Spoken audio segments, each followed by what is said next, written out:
Сәлем достар, сіздерге бүгін Фаберлик маркетингі арқылы қалай тез директор статусына көтеріліп 3000 балл жасау жолдарының жалпылама түрін көрсеткім келіп отыр.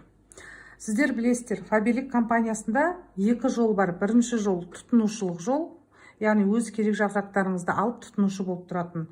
Екінші нақты жол ол бизнесқа келіп, саналы түрде өз-өзіңізге шешім қабылдап, өміріңізге жауапкершілік алып, жоқ дегенде 20 күнде 150 мыңнан жоғары табыс алам, бір айда 200-250 мыңнан жоғары табыс алам деп келген адамдар болсаңыздар, мына менің қазіргі айтылатын маркетинг планымды дұрыстап ұғынып алыңыздар.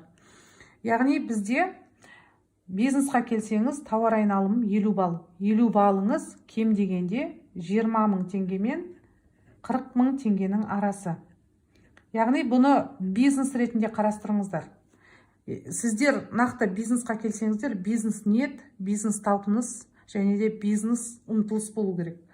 Ал егер сіз 100 балл жабатын болсаңыз, жеке объемыңыз, онда сіз VIP консультант боласыз. Оның өзіндік жеңілдіктері мен артықшылықтары бар. Ол туралы басқа видеода айтамыз. Енді мұнда Фаберлик компаниясына кіру, тіркелу тегін. Табыс бізде 21 күн сайын, яғни 3 апта сайын сіз табысқа ие боласыз. Және де бір жылда үкіметте сіз 12 рет жалақы алатын болсаңыз, Фаберлик компаниясында 18 рет табысқа жетесіз. Енді қалай жетуге болады? Негізі бізде өздеріңіздің тіркелгеннен кейін жеке кабинеттеріңіз болады. Сол жеке кабинеттің ішінде план развития деп барлық маркетинг нақты компаниямен қабылданған форматта, нормада, барлығы есебімен, барлығымен түсіндіріліп тұр. Мен сіздерге қазір мына жалпы қазақша тілмен көкейлеріңізге жететіндей етіп түсіндіруге тырысамын. Мына жерде сіз 50 балл жауап келіп тұрсыз, немесе 100 балл өзіңіз шешесіз. Егер сіз VIP консультант болсаңыз, 100 балл жабасыз. Егер бизнесқа өзіңіз 30-40 мың теңге арнай алмасаңыз, барлығы бекер. Сіз 30-40 мың теңгемен басқа бизнесті алып кете алмайсыз. Кәдімгі күнделікті айналысатын сауда-саттықтың өзінде ол жаңағы 30-40 мың теңгеңіз барып қайтып зат алып келетін жолыңызға да жетпейді. Бұл да сондай бизнес. Бұл жерде сауда-саттық жасап, жаңағы Фаберликке заказ беріп сатып, сумка арқалап жүрудің қажеттілігі жоқ. Бұл жерде сіз мына маркетингті ұғыныңыз. Сіз келіп, командаңызға нақты бизнесқа деген, мысалға бұл жердің барлығы есеп, адамдарды шақырыңыз.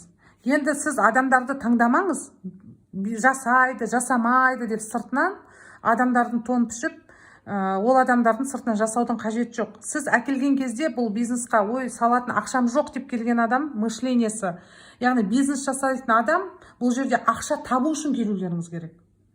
Мына салып жатқан 50 баллдарыңыз маркетинг план бойынша егер дұрыстап мәнін ұғынып үйреніп кетсеңіз, қалталарыңыздан да шықпайды. Бұл бизнес белгілі бір жаңағы көп ақша салып жасайтын бизнес емес. Дұрыстап саналы түрде үйреніп кетсе, тез арада өз табысыңызға шығып кететін бизнес.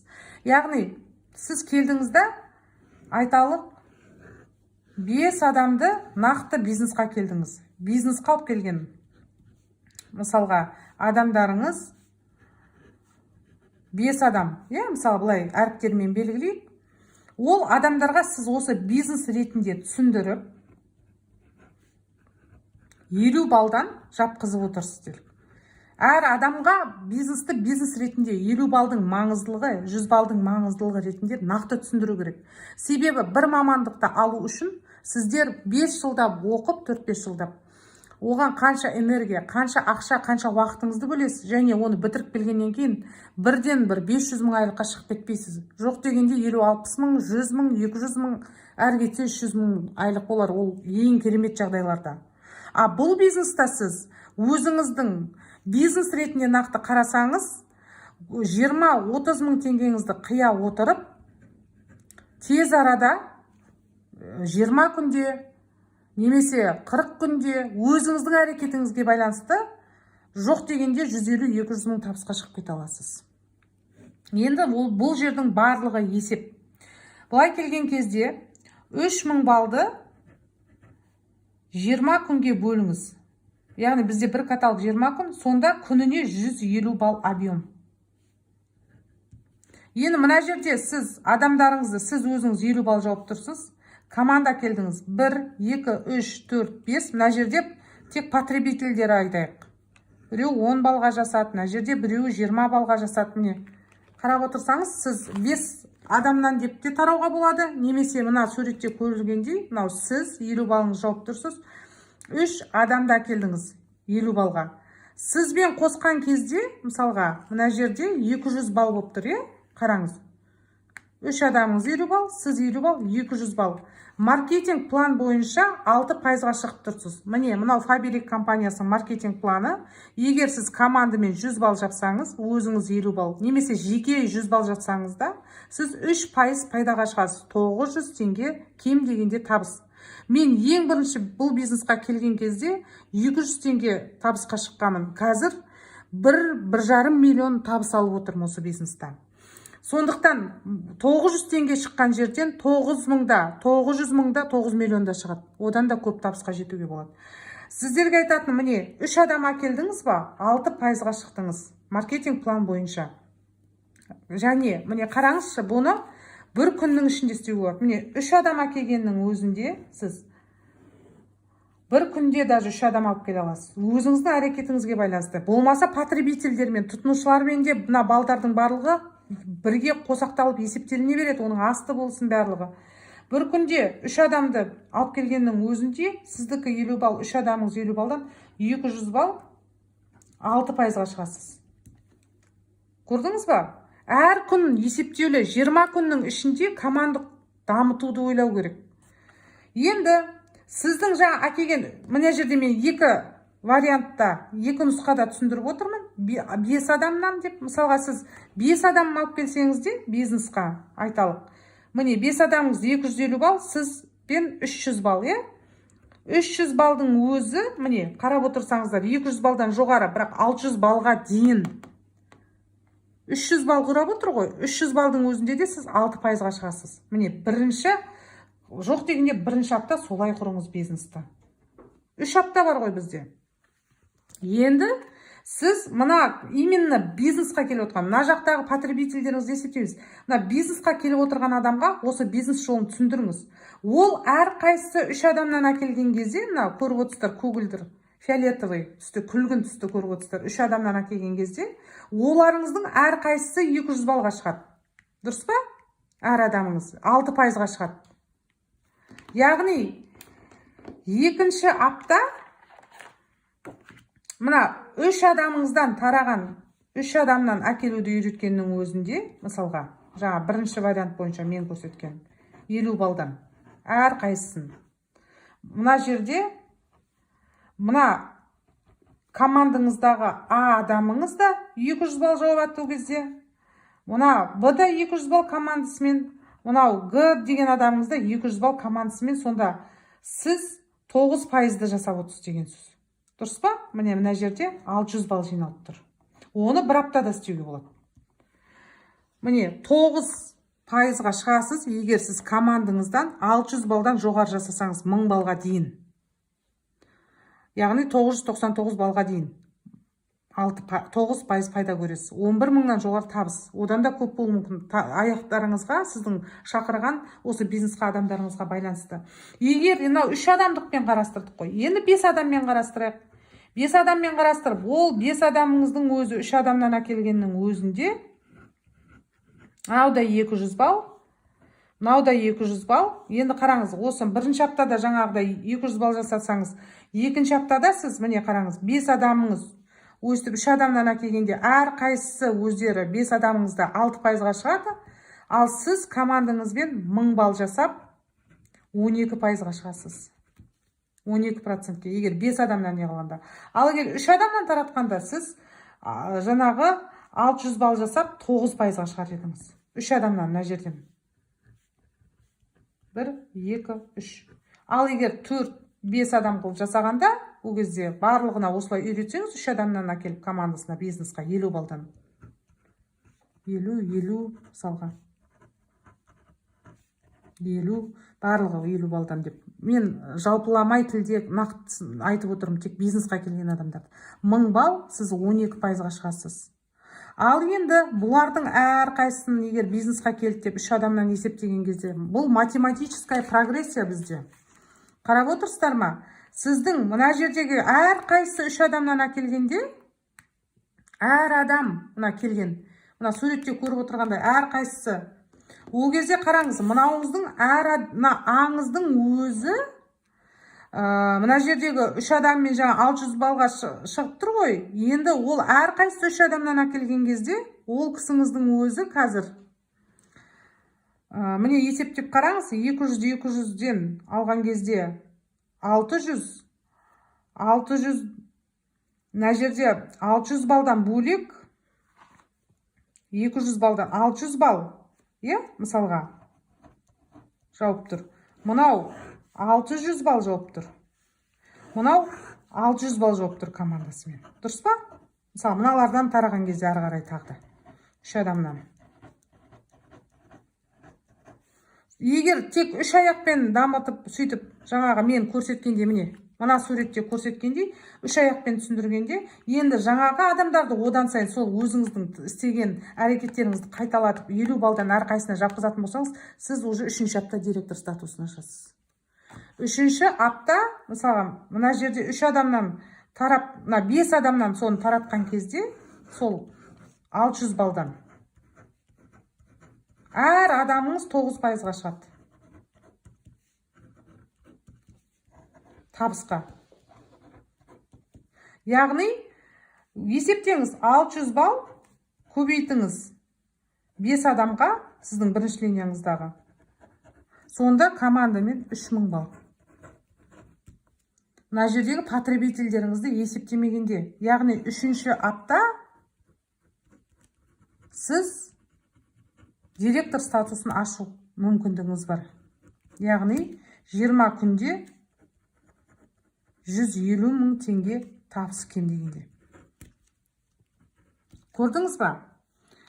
5 адам әкеліңізде, ары қарай оларға 3 адамнан, немесе 5 адамнан әкелсе тіптен көп болады объемыңыз. Осылай 3 аптаны бөліп тастауға болады. Мынау жалпылама түсіндіргенде. Қарап отырсаңыз, міне, жаңағы 3000 бал жапқан адам 23% өзіңіздікі 50 немесе 100 бал 151 800 теңгеден жоғары табыс.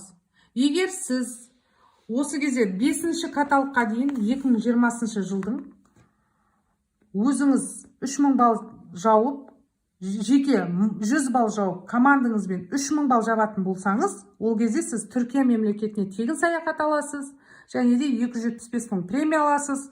Біздегі директордың, мысалы қараңыз, директор 8 каталог бойына директор статусын ұстаса, мысалға 8 каталогыңыз бұл 6 ай. 6 айды 8 каталогты көбейтеміз, 150 000 теңге табысқа орта есеппен.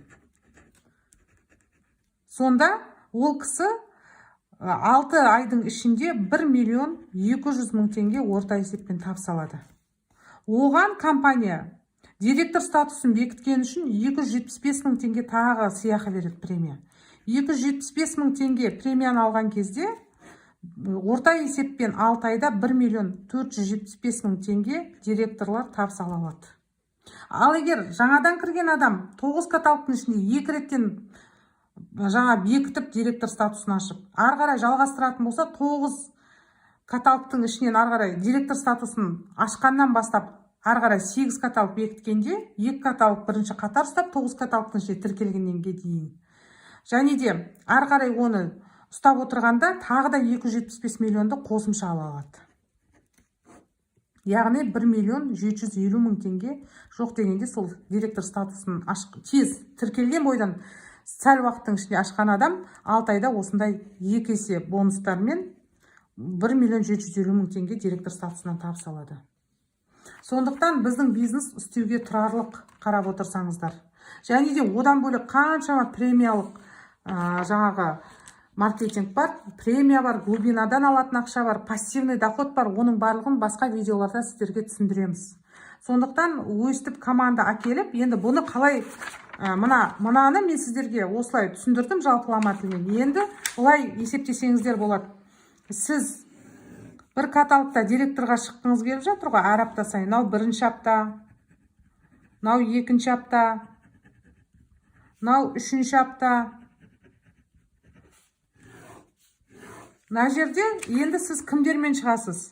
3000 балды бөліп тұрмыз, әр аптаға 1000 балдан қылып. Дұрыс па? Командамен. Өзіңіз жеке жабатыныңыз әрқайсыңыздың. Сіздің адамдарыңызды солай істеп директорге шықсын. 100 бал немесе 50 бал өзіңіздің ыңғайыңызға қарай. Енді мына жерде кіммен шығасыз? Қандай адамдармен? Мысалға жаңа А, екіншісі міне Б деген адаммен, үшіншісі жаңа Г деген адаммен, төртіншісі мысалы С деген адаммен, бесіншісі мынау Д деген адаммен шығатын болсаңыз, енді 1000 балды 5-ке бөліп тастаңыз. 1000 балды 5-ке бөлгенде әр қайсысына апта сайын әр командаңызға 200 балдан жасатуыңыз керек. Яғни бұлар апта сайын әр адамыңыз 6%-ға шығып тұрады. 6%-ға, мысалға. Енді екінші апта олар үстіне өсім, прирост жасау керек мына жерде. Тағы да үстіне 200 балға өсім жасау керек. Сол кезде екінші аптада өсім жасаған кезде мынау жабатын балы 400 бал болып келеді. Істетуге болады ғой. Мысалы, әр апта сайын, мысалы, қазір 200 бал жауып тұрма, мына 200 балдың үстіне тағы 200 бал жасайды мына жерде. Яғни мен общий 400 бал деп әдейі жалпылама жазып жатырмын. Негізі прирост жасаған кезде, мынау мен мынаны қосқанда, яғни 200 балдан қосқан кезде 400 бал жасап тұр. Түсіндіңіздер ғой? Приростпен қосқанда 400 бал. Сонда мына жерде 2 аптаның ішінде 400 бал жасап тұр деген сөз. Енді оны 3-ші апта тағы 200 балдан прирост жасасын. Яғни 600 бал.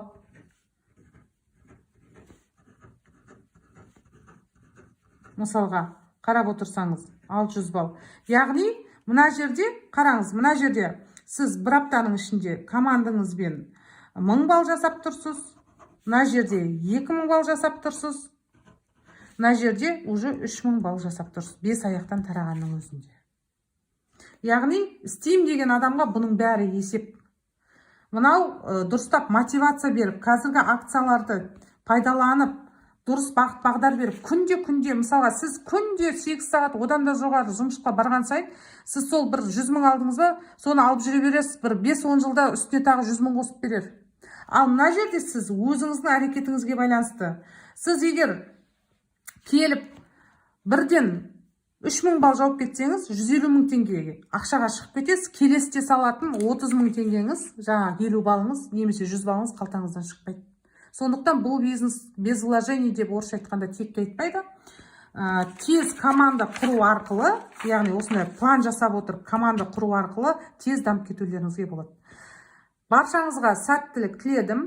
Бұның маркетингтің жан-жақты қыр-сырымен әлі де әр видеода түсіндіремін.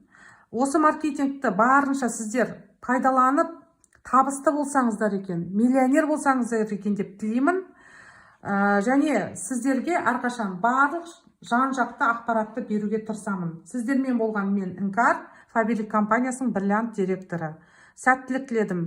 Болашақ миллионерлер командамызға қосылып, осы видеоны көрсеңіз, лайк басып, комментарий жазып, және де төменде көрсетілген ақпараттар бойынша маған жеке хабарласа аласыздар. Баршаңызға сәттілік.